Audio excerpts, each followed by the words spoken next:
This episode of Capes and Lunatics is brought to you by Tweaked Audio. Get awesome headphones, go to tweakedaudio.com and use the coupon code Southgate to get 30% off, free shipping, and a lifetime warranty. Or you can get there through the link on our website, southgatemediagroup.com. This is Wookie Paradox, and you're listening to the Capes and Lunatics podcast. Recording has started.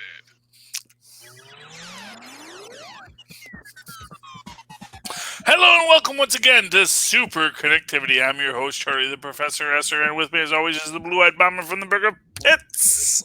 Phil Perich. That's the guy. Hello, Philip. Welcome once again to the show.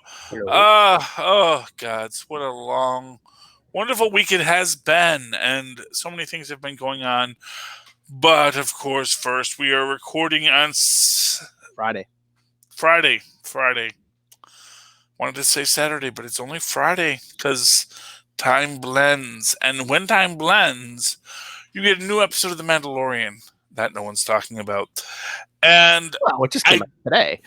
It came out, technically, Phil, it came out last night. What were you doing all day on a Friday? Working? Earning a living? Ha! No. Here's what I have to say about The Mandalorian. I don't want to go into spoilers. I don't want to...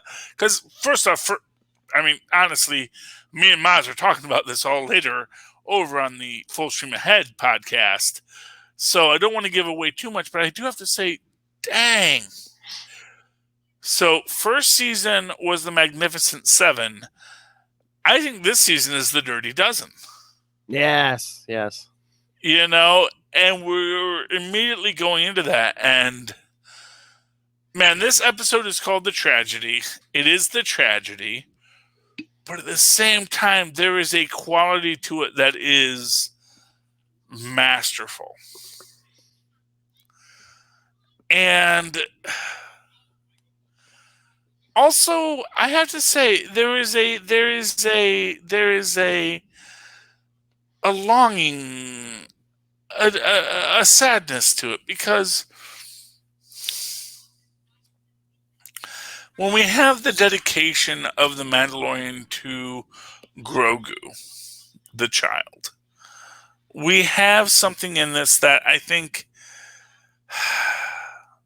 moves outside of the overall story and gives us a characterization that I think is beautiful. But at the same time, you're also hit with the Wookie Paradox of it, which is this idea that, you know, given how long Wookiees live, Han Solo is basically like Chewie's dog that he loves with all his heart, but he knows the whole time that dog's going to die and he's going to be without him. But at the same time, Grogu is just a kid, so it's like he has Old Yeller. And Old Yeller is the Mando, but at the same time, so there's a meme going around. I don't know if you've seen it, but it's basically this idea that Grogu, as an elder Jedi, is teaching young Padawans, and about essentially what I've said from the beginning about the balance of the Force. That it is not that you can't have attachments; it's that you must understand attachments will leave you, will rejoin the Force. Cool. And you have to be willing to let them rejoin the Force. You can't be holding on to them. And it's beautiful, and it is this idea that I've said from the beginning that, you know, that Mandalorian way, that this is the way. This is how you get to that point, is what makes it a good story and a good character to tell. And I don't know, I'm hopeful for what happens next. I mean, obviously this is I don't know if it's the penultimate episode. No, I don't think well, the list I've seen, it looks like there's at least 2 more episodes, because I think season 1 8 episodes. Yeah. So this is the pre-penultimate episode. Yeah, this was episode 6 today. So that's what I'm thinking. So because I think if you do that, so 2 more weeks, that'll take you to the week before Christmas. So yeah, my biggest annoyance about this is that if they are doing a Dirty Dozen story, we can't get back Zero now. Who was voiced by, I'm forgetting his first, but his last name is Alode. He's the guy from IT Crowd, which is one of the funniest shows you've never seen, or maybe you have seen it. You know who I'm talking about, but he is great as the voice of Zero. They brought him back for the Frog Lady bit, and because of what happens in this episode, we realize, oh, we're not going to get that character back, are we? And that's which again just feeds into that whole idea of the disposability of droids, and that, you know, we can love them. They are in many ways, ironically, much like how Grogu may see Mando, how Chewie saw Han. They are transitory beings in our universe. We know what the life cycle is, because for what it's worth, when you think about a mechanical being, we always like to think about mechanical beings as these immortal beings. But obviously, if they can't be maintained, they're not immortal beings. In fact, they have a very short lifespan. You know, if you think about any vehicle you've ever owned that was more than 10 years old, that vehicle needed a lot of work to keep it running, you know? Yes. I mean, R2 and C-3PO, they're central characters. They're getting the best droid service you can buy because people feel that attachment to them. But, you know, most droids live that, 20-year life cycle. That's their lives. That's their existence. That's, tears in the rain, as that guy from Blade Runner said. But at the same time, it actually makes sense that, no, you don't want these things to have you want them to have a designed-in obsolescence, because it just works out better that way. They don't have a learning curve, so it's not like they need, a teenage year and a juvenile year. They just need to be ready to go from day one, and we'll take it from there. So that's a sorrow. But Zero is probably not coming back, as so many droids that we've loved, including Assassin Droid. What's the Assassin Droid's IG-88 isn't coming back. No, I think it was IG-11. IG-11. Yeah, I think it was 11. Yeah. Yeah. Oh, okay. So Boba Fett worked with IG-88. IG-11 was an earlier model, and that's what we were dealing with there. Well, we're going to assume that's the case. And I don't want to give the big reveal that really doesn't make sense with sound cues and things like that. But the person who did come back? The person who did come back, who we've been waiting for. And there's this... it's a thing about the sound cue in the previous scene. We said, oh, that must be this person because of this sound cue. Except clearly that person isn't wearing the thing that would cause the sound cue in that scene, and still isn't wearing them there. Although I'm going to say this, and you can take this as a spoiler if you want. Man, a Tusken person battle staff is so much better of a weapon than a Klingon bat'leth. It's like, oh man, so yeah. I mean, he was shattering them helmets like it was plastic, Well, they were plastic. Well, I mean, in story, it looked, Yeah, but in story, and again, because, as Tristan pointed out, I was waiting for Tristan to say, for him to say, it's not Beskar, it's Durasteel. But as I pointed out to Tristan, Durasteel may be a Beskar alloy. So. No, we're just talking about it, Tristan. Don't worry about it. But anyway, but the other return we did get, Ming-Na Wen. That's a spoiler, Phil. Yes. Oh, come on. I've been dodging it. We saved the big one. Come on. Yeah. Well, yeah. Honestly, I think Ming-Na Wen is the big one. I mean, Melinda May, herself is back and is still the cavalry. Yes, which she's not, because she's not a mounted trooper. I don't know if the Empire had mounted troopers, but either. Well, I mean, they had speeder bikes, and they did have guys that rode bantas. So there's a lot of things, but I don't think they had that whole. Yeah. And that Giancarlo Esposito, I mean, you could tell what a great actor he is just because it's like, oh, his character is so evil, but you're still like, you still can't completely hate him because he's such a great actor. No, well, I mean, he's a human being, and you can't hate another human being no matter how bad they are. Even the character, you want to hate him with every ounce of your being, but it's like, oh, but he just emotes so well. It's like a cool calm, but still, it's like. We were in the middle of the Giancarlo Esposito seance, and here's what I'm going to say. If there's anything you want to say about 2020, it's like, we had Giancarlo Esposito. It's like, you're going to tell me that a universe that it's sort of like the old saying that, under the Medicis, there was 100 years of civil war, blood and death, and they gave us the Renaissance. And meanwhile, Switzerland had 1,000 years of peace and prosperity and democracy, and they gave us the cuckoo clock.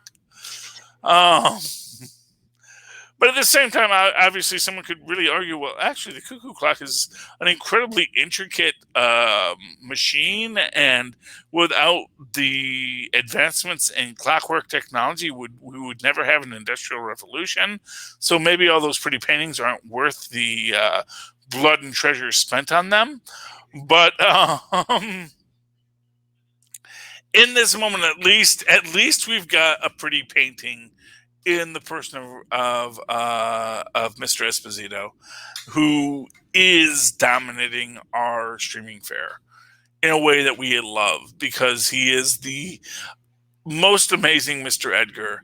He is the fantastic Moff, not Grand Moff, just a regular Moff, just like you and me, Gideon. And his death, his other projects, let's say. Breaking Bad, Better Call Saul. Oh my God. Oh, I was talking about in the story, but yes. Oh, yeah. Because he's not just a Moff. He actually has some other things. And the fact that we're probably going to get Grand Admiral Thrawn in this before the end. Mm-hmm. I can't wait to see who gets cast as Grand Admiral Thrawn. Grand Admiral Thrawn is an interesting character, expressly because he is a non-human character who rose to the rank of Grand Admiral. And we don't see that very much in the Empire, which is a very homo supremacist society. Even to be honest here, let's face it, even Moff Gideon's just a Moff, not a Grand Moff. This ain't Grand Moff Tarkin. This is Moff Gideon. The Empire might be in a little disarray. People are scrambling for that. No, well, you got those titles before the Empire fell. That's what I'm saying. It's like, clearly, I think Moff Gideon would have been a Grand Moff Gideon in a society that wasn't quite so what it was in the Empire. That's all I'm saying. Well, not saying it specifically, but I'm saying it left-handedly. Well, before it was all Emperor and Vader, and And gee, what do those two people have in common? But anyway, moving right along. Let's talk about other things. I know. Let's talk about. Oh, go ahead. Well, I was going to talk about the saddest news we got this week. What's that? Okay, and when I say saddest news, I mean saddest news pop culturally. A DuckTales, a woohoo. Yes. This is their last season. And it's 75 episodes, which is more than the typical 65 episodes that most kids shows get. So, fair enough. But it is less than what the original series got. Oh. And it's a little hard. And I'll say this because when I have live tweeted, and I will admit, I have been lax in my live tweeting. There are not a lot of other people live tweeting the show as it comes out. Plus, I think too, this year is so weird. I think shows that might have been on the borderline before, that maybe they might have given a chance to in other years. This year, there are a lot of all the networks. They're just like, I don't know, well, no. Yeah, I mean, there's a lot of negativity in this year. Although I will say, there's a strong argument to be made that DuckTales, a woohoo, really should have deserved that extra. Here's what I'm going to say. My hope is that it's part of a larger strategy. This is what I'm going to say. And this is something we got to in Capes and Lunatics, which is this idea of order versus chaos. And Warner Brothers right now, it's all chaos. It's all disorder. And so when 3 people signed off on something, let's put every show on just streaming. It was like, yeah, fine, sure, great. You signed it, great. It's not me. You signed it. Great. And if it's his, then, well, I always thought that was a good idea. And if it feels like, oh, I don't know why he signed it. He signed that thing. It wasn't me. And that's where we're at. And Disney, of course, I think is it is, to put it in Marvel concepts, it's Lord Chaos or Master Chaos versus Lord Disorder.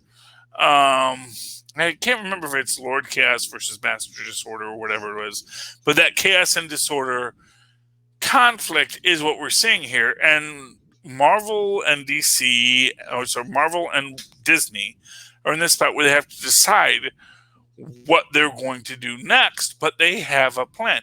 They had a plan. They knew what they were going to do, and then the world upended their plan. And now the question is, do we stick with the plan? Or do we change the plan because the original plan doesn't work in the way we thought it was going to? This is your classic militaristic structure problem. All the time, countries will come up with a battle plan. That plan will be completely undone within the first 5 minutes. Just ask, the Kaiser Wilhelm about the Schlieffen plan. It's going to get undone, and then it becomes this question, okay, the plan didn't work, what do we do next? And you have to decide, what do we do next? Now, Warner's is in the ironic advantage that they don't have to have a plan, because they haven't had a plan. And their plan has been literally, as everything's been changing, they've been running on uneven ground from the start. So they're like, okay, we'll just keep running, just keep swimming, just keep moving forward. And, someone's going to get fired for this, I'm sure. So long as it's not me, I'm not going to care. Ooh. And Disney, everyone is sitting there like looking at Favreau and Feige and the grand masters of the game, and they say, what shall we do next? And they're like, that's not our department. We write stories, we connect stories. We don't handle how to distribute them. And then it becomes like, well, do you want us to distribute it digitally? It's like, well, I think the theater experience is a very important thing. I was like, but is it though? And this gets us back to this idea of, let's do Black Widow and let that go out on the streaming. Meanwhile, Warner's is in the spot where they're like, hey, we're going to lose money anyway. And maybe now people are going to subscribe to HBO Max who don't already get it for free because we already dominate a huge section of the landscape. And that gives them an advantage just by dominating that huge section of the landscape by saying, hey, do you already have HBO? You have HBO Max. Do you already have AT&T? You have HBO Max. And all these groups now suddenly sit and enough people say, hey, yeah, we have HBO Max. We watched that show. Sure, that was the thing that we could see. And now that gives them a critical mass. Well, I was going to say, I haven't watched DuckTales lately, but do you think, would it be possible sometime down the road or they could spin something out of it? Like a new series? Well, they've already established that. And that is actually my biggest thing with DuckTales, is that there will be spinoffs. They've already established a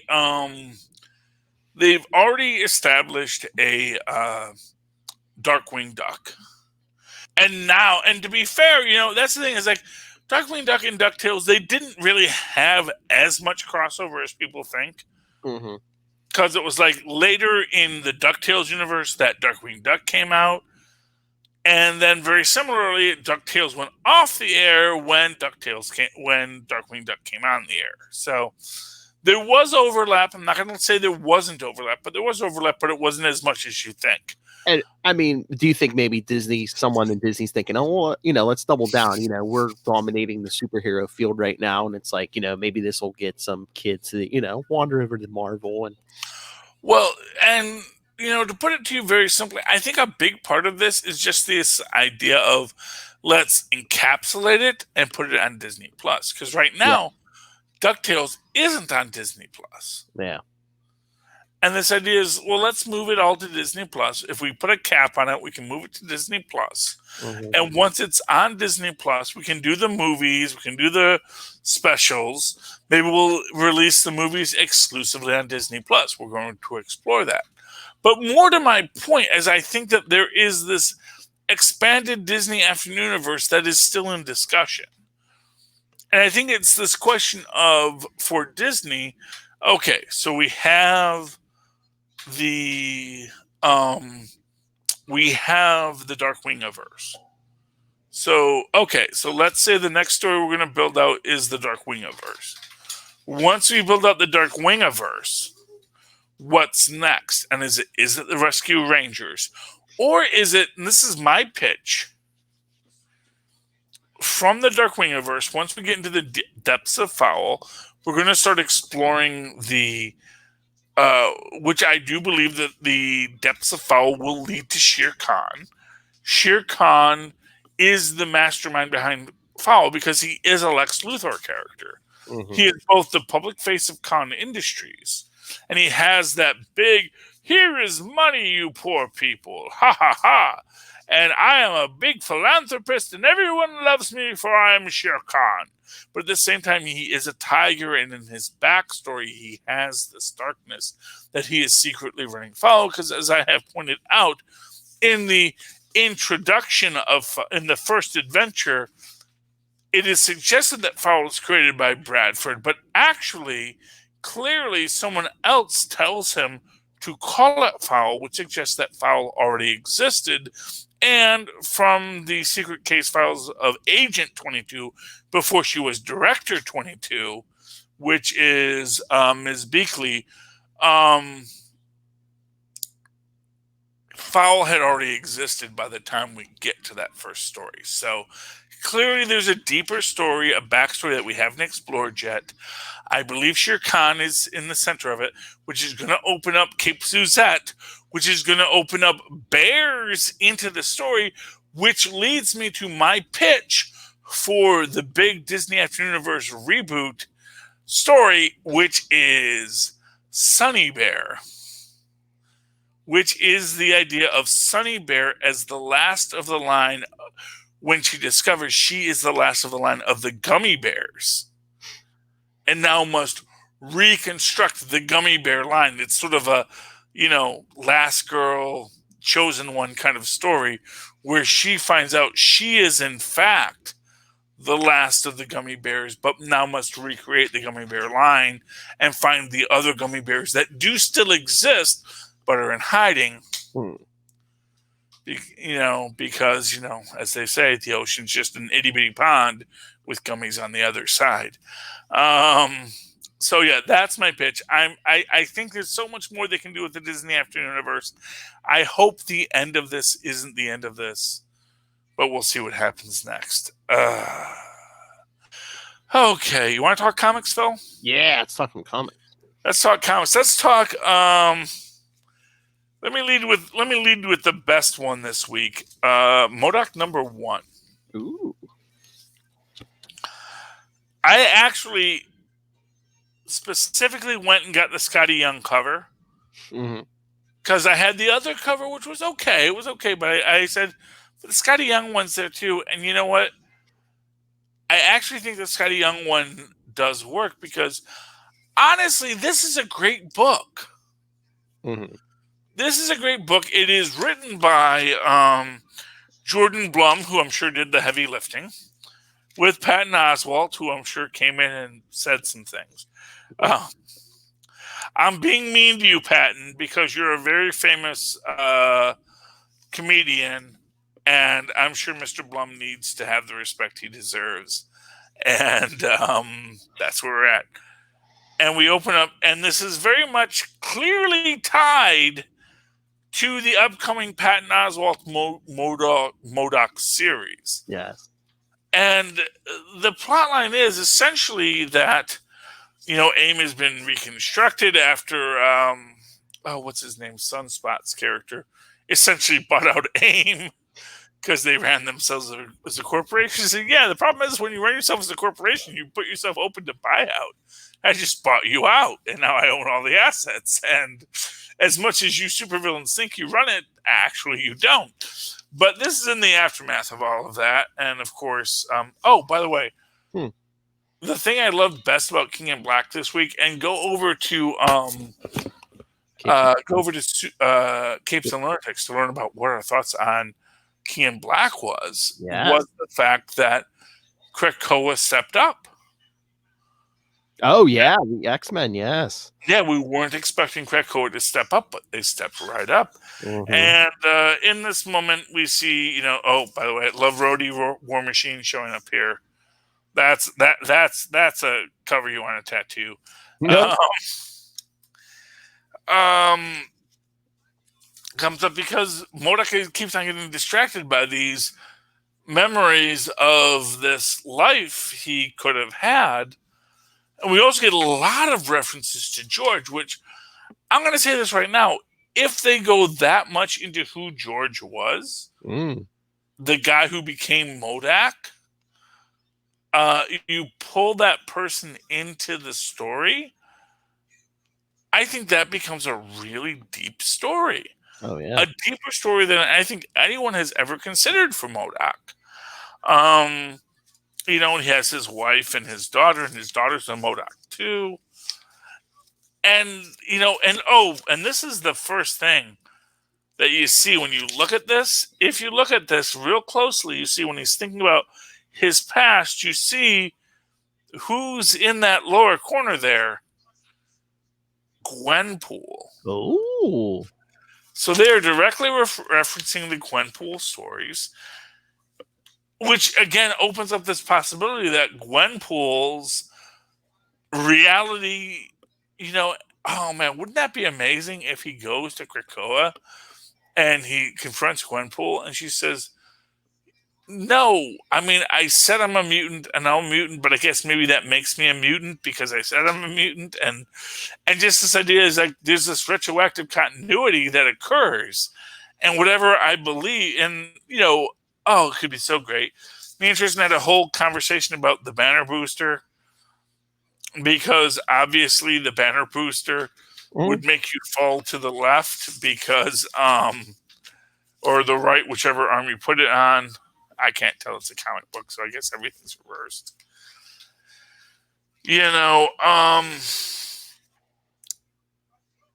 It doesn't work, but then again, because Banner doesn't technically work, as I've always said, every time he hits the ground, he should fly up into space in the same way that when he jumps on the ground, he flies into space. It's the exact same, it's the exact same mechanism. It's just in a different angle. It shouldn't cause what it does. But I love that he comes to Tony Stark for help. Little Maddie's in the Stark Tower, not in his brownstone. Because he does actually do the whole thing. Tony Stark, he makes you feel he's a former exec with a heart of steel.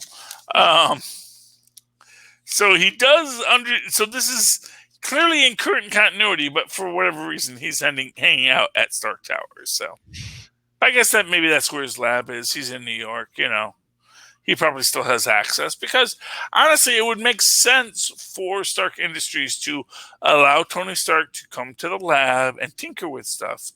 Much in the same way when in Silver Spoons, the father, Mr. Stratton, decided he was going to put his assistant in charge of the company, kind of reminiscent of some other person putting their assistant in charge of the company, so that he could work in the toy design division, because that was really his passion.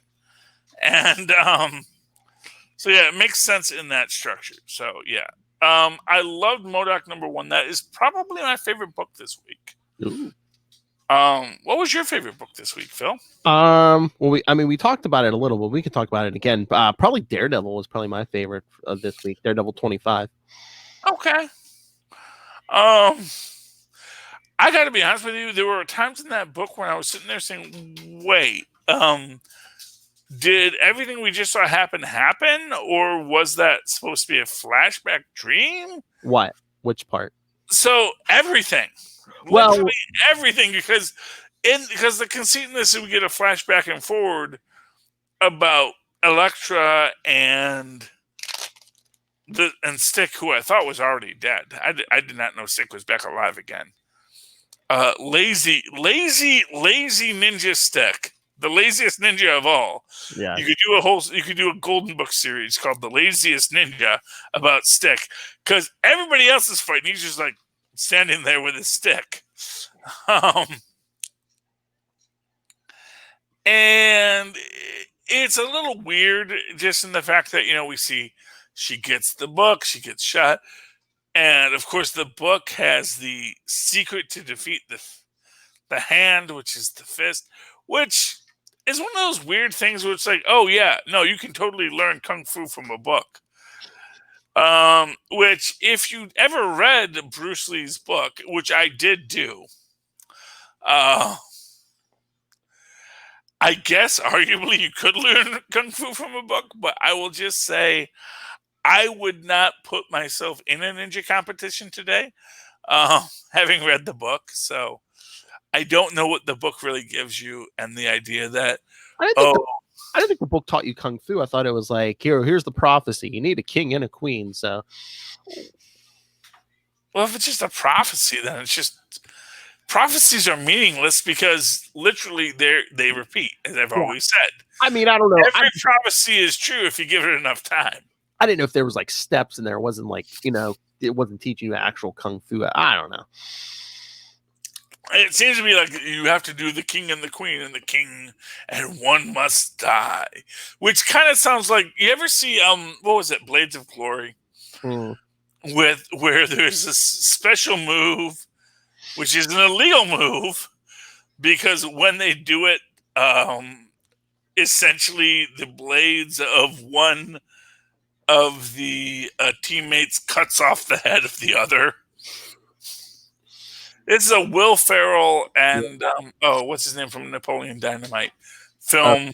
John Heater. Is it Heater? Yeah, John Heater and Will Ferrell, I believe it was. And basically they're the two ice skating champions of the world, but they're the figure skaters, and so there's a lot of gay panic jokes in it, yada yada yada. But and like, what is manly, and that, although I think it balances it nicely. Within its own context, though, the idea is that there is this special move which is banned, because you could only do that. Was a banned. There was just a move banned in every country except for like North Korea, and their coach, who is played by Coach Mr. Incredible, Craig T. Nelson, developed this move in North Korea.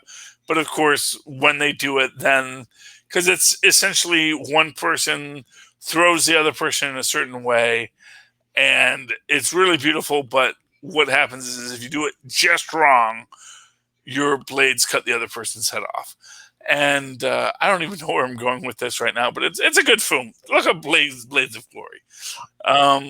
In this moment, though, Daredevil, I was half expecting her to wake up, and because she says, oh, I had this dream about Matt. And I'm thinking, wait, was all of this? No. You know what I think that was? Because in here she reveals she knows he's Daredevil. Because remember, the mind wipe, everyone forgot.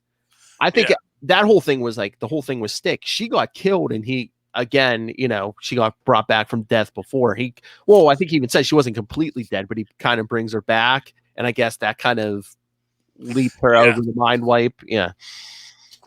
Which I understand. And I did get that idea within it as a structure, but it just, at a certain point, I'm like, okay. And again, weirdly enough, she owns Hell's Kitchen, which is a weird thing to own, because it's not like it's a thing you can own. Yeah. It's like a bunch of different independently owned buildings, but now all the buildings are owned by one person. It's a weird concept when you think about it too deeply, especially since Port Authority is in the middle of Hell's Kitchen. So immediately, like, the city of New York actually holds a lot of those leases. And even this idea that, it's the one blighted place still in New York. It's like, have you been to the Bronx? Or to make Ultimatum's point, have you been to Brooklyn? Yeah, but I mean, it's important to Matt Murdock because that's where he grew up. I know, but it's also kind of, it's one of these things where historical drift doesn't work in its favor. Yeah.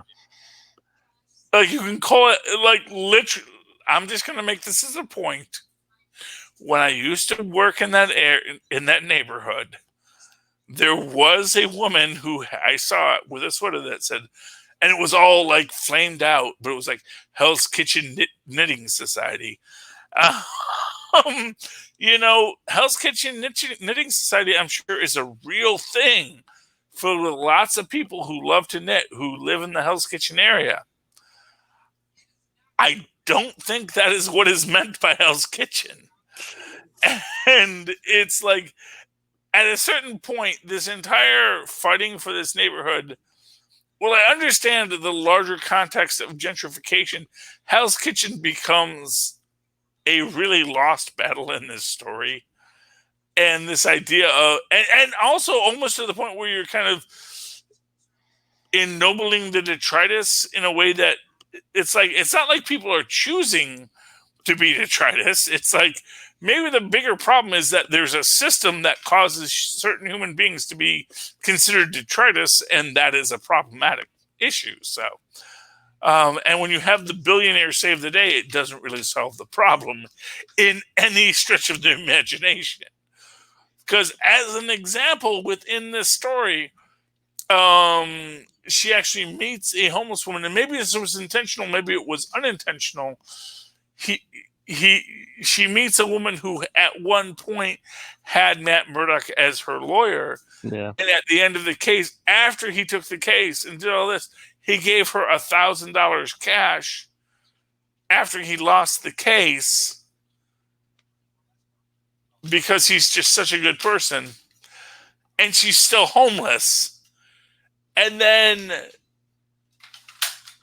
Elektra gives her a $5,000 necklace, which she says is probably worth $2,000, which means that, okay, if $1,000 10 years ago still kept her homeless, do you really think $2,000 is going to get her out of homelessness in this moment?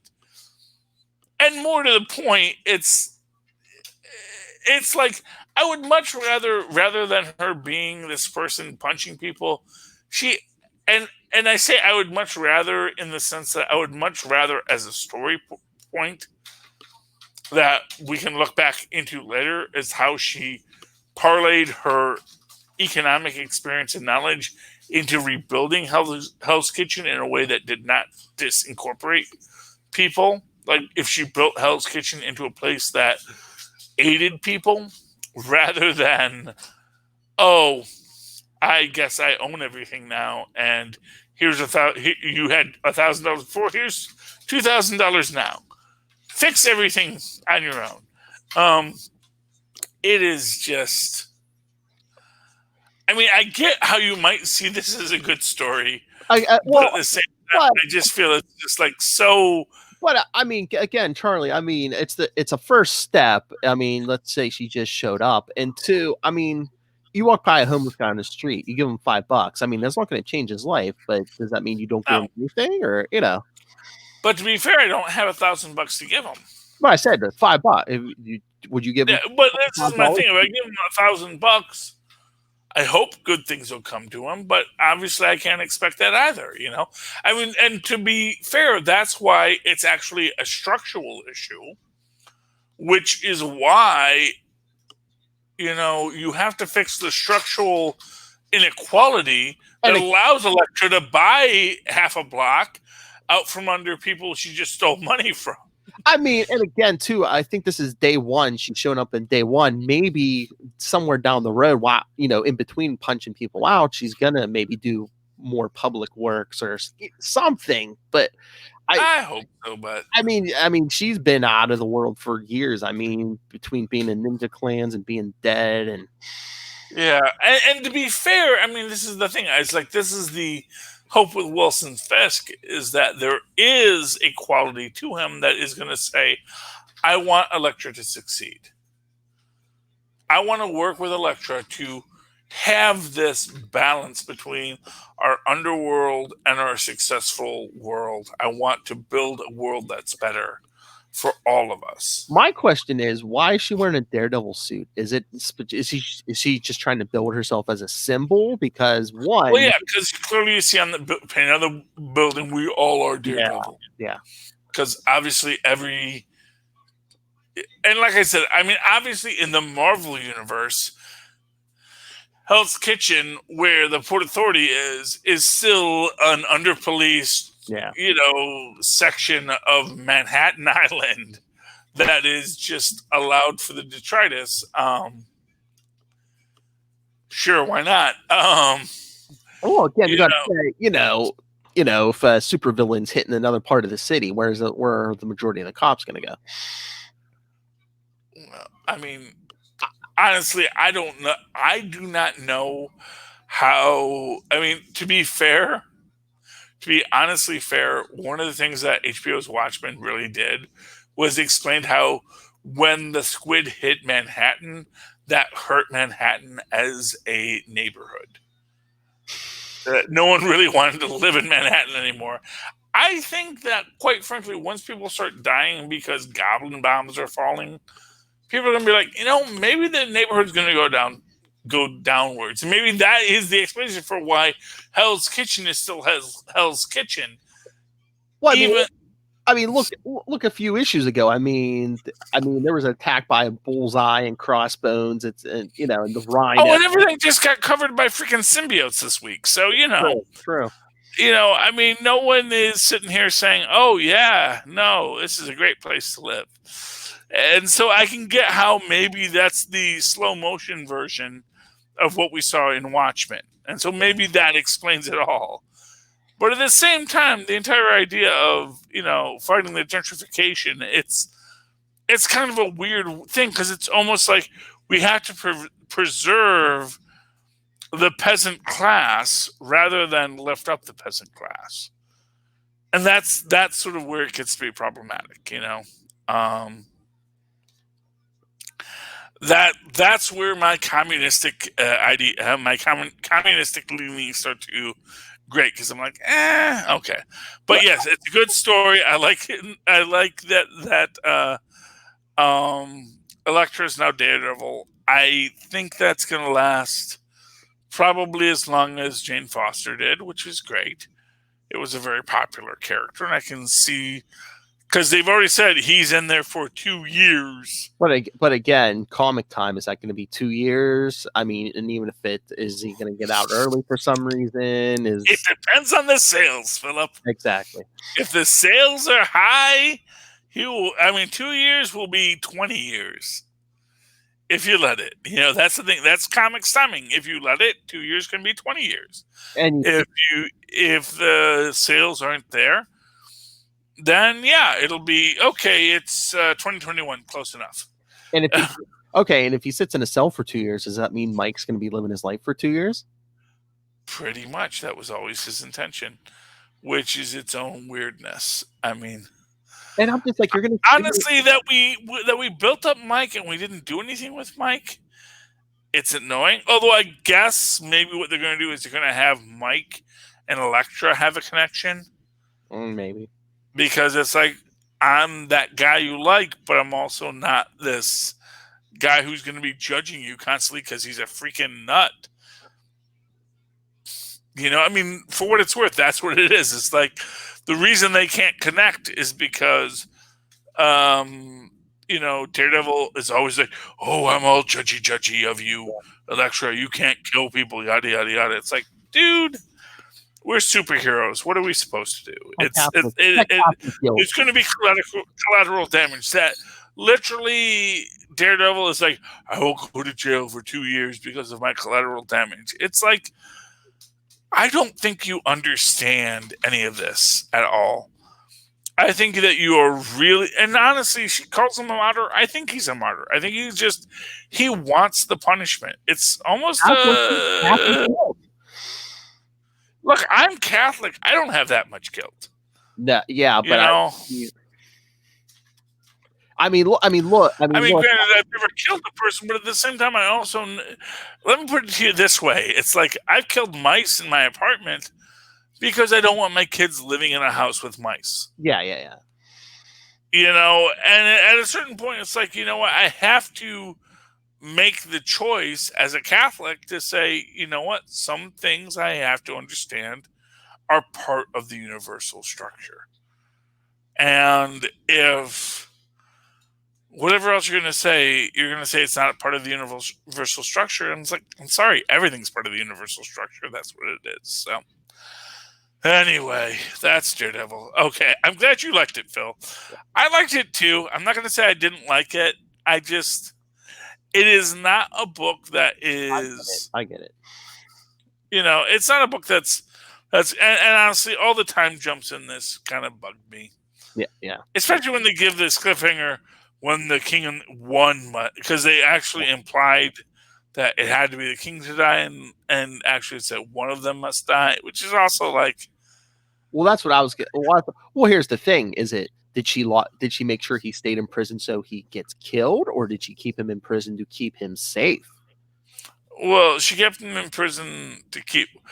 Honestly, I think she wanted to do it, and she was willing to risk. She was willing to flip the coin. Yeah. That one of them would die, and she'd be okay if it was her, because it wouldn't be the first time anyway. Yeah. I think that the issue with her she wants to earn his love, which is honestly, for me, just kind of a creepy thing to have as your central theme. Just this idea that, oh, I have to prove myself worthy of his love, when I don't think Matt Murdock is that much of a catch. I'm going to say it. I think he's kind of a really bad person to want to be with. I think he's a toxic guy that if your whole thing is, oh, I need to be with him, it's like, sweetheart, maybe you need to reevaluate your life choices. I mean, he does have big issues with women, I think, you know, just the way his mom left, and definitely after Karen Page died. But I don't know if she's even looking for his love. I just think it's something like, this is someone who meant a lot to her back in the day, and I think she feels like maybe at this point, maybe like she failed him when she was working as an assassin or whatever, so now maybe she's trying, not even for him, maybe she's just trying to redeem herself in her own eyes. I mean, there's lots of possibilities. I'm just saying, girl, you can do better. That's all I'm saying. Like, Elektra, you can do better. And again, like I say, and maybe she's doing it for herself. He's going to say, Bucky Barnes is available. You know, I don't know. Sometimes the Black Widow, him and the Black Widow. Well, I mean, gods. Oh, that mess. Why would they do that? Why would they? I love you with all my heart. So obviously, you know, you're the most important things to me. James, person who I never met prior to this, and Stevie, my baby. who is made of us, and I'm going to be indebted to you forever. Surely someone would understand that killing these two specific people in this moment is a bad idea, especially if you've already done the previous book about how how disrupting the situation is a bad idea. And then they blow him up at the end. And sorry, spoilers, kids. And I just wonder if it's are they going to save them at the last minute or something? But I mean, yeah. He's going to say they shot an incendiary device that was enough to kill the Steve and James. Oh, I know. But not enough to kill Elektra, who was in the freaking room. Or not Elektra, Black Widow, who was in the freaking room. Which is immediate. Like, here's the thing. I'm going to say this right now. If you are ready to start committing collateral damage, blow the base of the building, pancake the whole thing, and that's how you deal with Black Widow. You don't like, well, we'll shoot a bomb in there and that'll kill her and maybe the kids. They're not smart, Charlie. I mean, they had her out of the way. They could have just left her to her thing, but someone had to be stupid until it would kill her. Yeah, and to be fair, it's like they could have just like, okay, they could have called it quits. You know, she doesn't know who we are. She knows Hydra. She knows Madam Hydra, who's already ready to walk out. It's like, yeah, let's let Hydra take the rap for this. Let's let that be her thing. And although Natasha was even thinking, she's like, I know Madam Hydra's involved. I know there's others involved, but I don't have their names yet, but I know there's others involved. Well, yeah, but at the same time, it's like, was Taskmaster in that group? I don't think so. Here, let me double check. I actually think Red Guardian left the group before they got to this issue. Because as I'm looking, I'm like, I don't see Red Guardian at that table anymore. I think Red Guardian said, I'm out. I think there's a few people who said, I'm out. Yeah. Well, it's hard. You guys are nuts, because I noticed that Taskmaster is in the AIM group. Probably like the union rep. We got Snapdragon, Madam Hydra. Who's the guy in the ski mask? That's the guy who caused all the problems. Yes. I think there was one or two other people at the table, but it was pretty dark in that room. Yeah. No, I know that Red Guardian was one of them, but I don't think he's in this issue. Yeah. That's my thing. I think like Red Guardian said, you know what? I got a movie coming out. I got lots to do. Thank you, kids. It's been a great to do the cameo. I'm outie 5,000. If you can trace it back to me, I don't know, man. I'll just say I thought you might want to have a happy life with a husband and kids. I thought that would be a good thing for you. You could live a good life and just be happy for once. I didn't know when they saw this. Oh, I want to kill her. It's like, oh goodness, I don't want to do that. She's my ex-wife. I love that lady. I want her to be happy.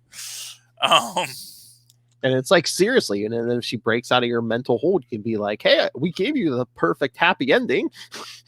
Yeah, which would have been fine in that moment. It would have been that whole scarecrow thing. It's like, I just wanted you to be happy, and please don't beat me up so bad. But now they went and killed James and Stevie. Because I know that they felt, oh, well, we can't have Black Widow's child be out there. Certainly can't have some random dude who once stooped Black Widow out there, because that was necessary. And they called him, they picked a guy named James who would be like Bucky, which, I don't know. It's... There's a lot of things about this book that I really feel bad about from the storyline, and I do feel that there is this quality of like, look, there's this needle we have to thread. And I think they're threading the needle in a lot of ways, but acting like that needle threading didn't happen is problematic. It's like, look, we got that needle is there. We're threading it. but yeah, there was totally a needle we had to thread. This isn't we got to tell a story we wanted to tell, and so that hurts me for this book. But yeah, oh, did you read Thor? I did read Thor, and that's a good book. I'm going to give you the total flip side to this. He's not going to hurt Jane Foster in this. Well, he's probably in love with her still. Yeah, he did. I mean, maybe they're going to do a creepy story with that. Well, I mean, remember when he was flipping through the book and he saw Red Norvell and Thunderstrike? He's probably going to look at Jane and be like, "Oh yeah, the Asgardians mess with you like they mess with the rest of us." Well, exactly, and that's the thing. It's like I do think, and here's a weird, interesting thing. When he takes the helm off of a Beta Ray Bill, he turns him into normal Beta Ray Bill. Yeah. But that's not normal Beta Ray Bill. The shade is actually the fake Beta, is the normal Beta Ray Bill, where he gets to be a normal person. He was genetically altered long before Odin. Oh, yeah. To be, Horseman. Mm-hmm. So it really shows the lack of insight of Don Blake, which I think will be his eventual undoing. But that's originally when Don Blake disappeared, because Odin took the enchantment off of Thor and put it on Beta Ray Bill so he could transform back to his normal self. Even though he had been, enhanced by his people in the horse base. Which I understand, but within the context of the story, and assuming that the writers read the books, what he did was actually put the enchantment permanently on Beta Ray Bill. Yes. And then took his true self into himself. In the same way that he took a part of Jormungand. So now he is both god and dragon. Scary. He's now also genetically altered alien race superhuman. But yeah, I mean, I like it. I like how it ends. It seems to be the perfect balance. Speaking of threading needles, this seems like a needle that they thread without making you feel like, oh yeah, we had to thread this needle. Yeah. This feels like an organic understanding of how this being coming through this moment would feel, how he's going to approach other things after that moment. Because as he says, it's not like he has to have crazy elf hair and beard because he's Asgardian. It's like, no, as soon as I can get to a shower, I'm going to take a shower, I'm going to cut my hair, I'm going to shave my beard, I'm going to be a respectable Don Blake like I used to be. Mm-hmm. He broke the staff, so that Thor can never come back, although I doubt that's the case. I don't even think any of the Guardians are actually dead yet. In fact, I think the whole point was he sent them to another dimension. Although even in that, it seems like the blood vampires like, dudes, why are you all here? Because when you look at that scene, it looks like, oh yeah, okay, there's a big monster on the hill. But even if you see among them, it's like the other fly monsters are kind of standing next to the Asgardians. Like, so you guys refugees? What's going on? What's the story here? Why are you here? It doesn't look like they're under attack and they're in the midst of a battle. It looks like everyone's just sort of like standing around like, oh, okay. The Asgardians showed up for some reason. I don't imagine a big battle coming from that. And I'm sure they're probably going to have some kind of a battle just because we have to fight because it's a book. But at the same time, I'm like, oh, okay. Mm-hmm. That's interesting. Like I said, I don't know where this is all going to go. Although I did like the fact that as King of, the Knight in Black comes. Ooh, Knight in Black. And Black Knight's going to have his own story in another book. Are those related for some reason? I don't know. But, sorry, King in Black. King in Black. And Black Knight come in. I like the fact that they make the point that we can't contact Thor because if you're reading the book right now, you know that Thor is not contactable. Oh, yeah.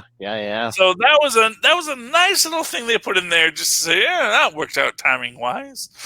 Don't need to put an editor's note about that because if someone looks into it, they'll say, "Oh, okay, that's why Thor's not there." Well, plus if you look at the credits for King in Black and Thor, Donny Cates' name is on first on both of those. So there you go. He knows what he's writing. He knows the story he's telling. He knows the distribution schedule.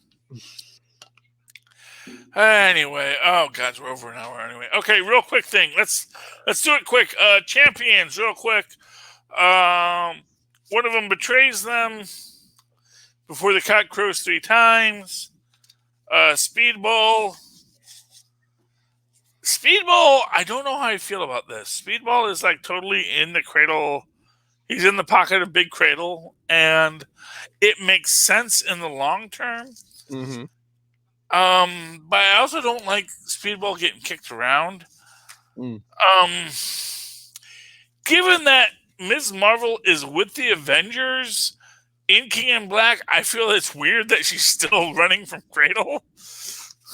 Yeah, that gets weird when like crossovers start bumping into each other. Yeah, because it's like literally dudes. And likewise with, again, Miles Morales, who again, in his own book, is hanging out with Captain America. It's like, does this really work continuity-wise? But of course, again, like King in Black, the Krakoans show up, and which makes me like interested in this concept, because here Krakoa shows up to say these people, even though none of them are mutants, are protected by Krakoa, which makes you wonder: is Scott going to get in trouble for that? Because he's like, dude, we only like mutants. We don't like any of the others. We even kicked Juggernaut off, and that's Charles' brother. Even though we have freaking Mr. Sinister here, who's been messing with your family for years, he can be right next to us because we love him. What are the mutants doing? I don't know. Please stop. Just please stop with the mutants. Again, they might all be imposters. Who knows? I don't know. Savage Avengers. Oh, yeah. Just a bloodbath. Just a bloodbath. And not even one with Conan. I know, man. But you know what's the weirdest thing about this? Huh? Is we just had the Conan story last issue where they kind of seemed triumphant over their dragon. Yeah. And this one ends with, "And now you will face the trouble of the dragon," says the dragon to Illyana, Rasputin, yada yada. I like it in general just because you get a nice bit with you had the last stand of the cops as the Shimaggorath possessed people are coming. You get some interesting things here. Oh, by the way, I love this scene when Punisher in the lead, and man, that's like one of the handsomest Punishers I've ever seen drawn. I know. I just like, oh, hello. It's like usually he's very gritty. He's very much like, he's very much a Jack Kirby character. The way they usually draw him, which is very boxy, very kind of almost stooped over, kind of ready to fight, but he's not meant to be the pretty boy. And he got his nose broken how many times? Exactly. Well, I guess the last time someone hit his nose, he went into a really nice position. It's like, oh, okay, well, that works. Whacked him with the pretty stick. Yeah, and then you have I like the whole thing where Wolverine tells them all to stop. It says, "Please don't." Okay, good. Now we'll kill you all with impunity. Don't know how I feel about the Black Widow scene. Oh, good Lord. Yeah, it was really intense. And Elektra's kind of like, sister, really. It's like, you're probably used to dealing with people that I normally deal with, like the devil, who are just really bad at their jobs. I didn't need the distraction. And then, the priest of the sickles, yada, yada, yada, hellfire, and Wolverine throws a guy into a wood chipper. Yeah, and then we burn the bits, which is fun in and of itself. We have tequila at the end. Yes. And he doesn't like their tasty clothes, but you sure put it all on, didn't you, there, Logan? It's like, I hate their tasty clothes. Let me make sure the belt buckle matches the shirt, though. Let me just say, gotta put on the hat, too, That's what brings it all together. Boy, they have awful tasting clothes as they put on the jacket and the hat and the belt buckle and the shirt. Even though I clearly had, clothes I could wear. But they wanted me in a hat, and so here's tequila. No cigar, though. I was surprised by that there was no mention of cigars in that. Last book I read was the Orville. Nope. Orville 2, again, they're doing these in 2 shots by Dark Horse. I like it. I'm trying to figure out where it is in the story structure. I do think this is the older security officer who has the super strength. And basically what it comes down to is, so she's been pretending to be this Zorro-like character in it, but basically because the other aliens know, she's probably from a planet with high gravity, and yada, yada, yada. And she's also one of the civilized races that just isn't going to kill people. So I can do whatever I want. And then that leads to the death of her friend's parents. Gee, where have I seen that scene before? Yeah. And so when our hero is captured, when the evil beings are doing their thing, someone who's wearing a mask comes up and stabs them because she ain't playing no more. Because that was the whole thing. It's like, we ain't playing no more. And essentially what happens is now this planet has a Batman. Or Zorro, however you want to call it. But and it makes sense. And man, I wish I could look back and see what book she's talking about. But she says the captain gave me a book that says there are no heroes. You just, live long enough to become the villain. And that's actually pretty much sums it up. So I enjoyed that. I think that's all my books this week, Philip. Anything you got? Anything else you want to talk about? I think that's it. Talk King in Black, talk Daredevil, talk Miles. Yeah, that's all the books I read. Oh, yeah. Okay, Philip. So any final thoughts before the end of this night?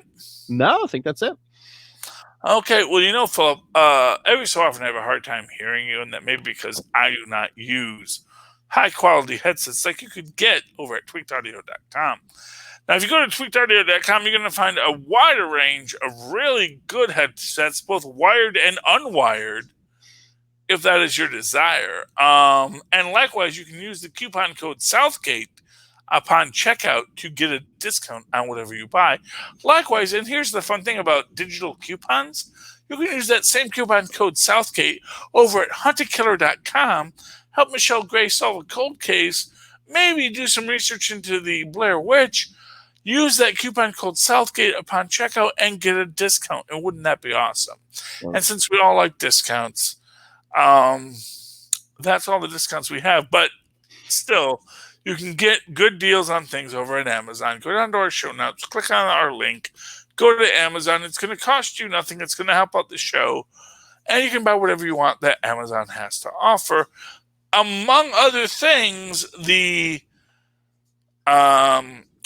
book, Podlife, the book, written by the Southgate Media Group, which tells the story of why people podcast, what it means to be a podcaster. This is the kind of book that I'm going to tell you right now, 30 years from now, you're going to go to a university, you're going to see Podlife, the book, on your syllabus in modern media studies.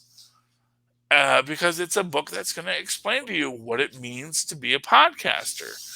And if you've ever been interested in this field, this might be a book for you.